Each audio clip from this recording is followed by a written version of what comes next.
مشاهدي البيان. معنا سعادة الأستاذة الدكتورة رانيا الفراش، منظمة أكبر مؤتمر للأطفال بالفيوم. أهلا وسهلا، أنا دكتورة رانيا الفراش، أستاذ الأطفال في جامعة عين شمس. إحنا الحقيقة سعدنا بتلقي دعوة من المؤسسة المصرية لأطباء الأطفال في مصر، بالتعاون مع الجمعية بتاعتنا، جمعية حديثي الولادة والمبتسرين والتعليم الطبي المستمر. الحقيقة إحنا الجمعية عندنا ليها نشاط واسع في تعليم الأطباء وفي نشر العلم في محافظات كتير. احنا سافرنا هنا وسوهاج ودمياط وراس البر وبورسعيد. هدفنا الأول هو نشر العلم بطريقة مبسطة عشان الارتقاء بمستوى أطباء الأطفال، وبالتالي خدمة الأطفال في مصر.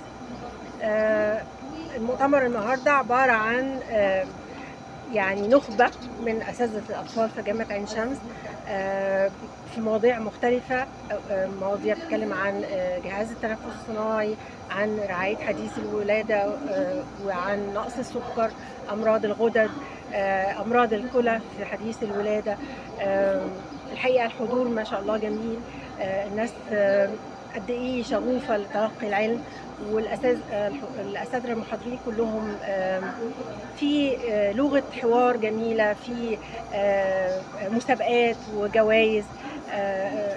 يعني سبحان الله، هم الأطباء الأطفال الحاضرين عندهم شغف شديد للعلم، وده بيخلي المحاضر يتجاوب معاهم ويبقى في محاور المؤتمر ده إيه؟ زي ما قلت لحضرتك، هو كل المؤتمر عن حديث الولادة. أول محور كان في جهاز تنفس صناعي والرعاية التنفسية في الأطفال دول. تاني محور عن بعض أمراض الكلى اللي بتصاب الأطفال حديث الولادة. ثالث محور نقص السكر وتأثيره على الطفل المبتسر. في كمان احتياج بعض الأطفال لنقل الدم وتوابعه.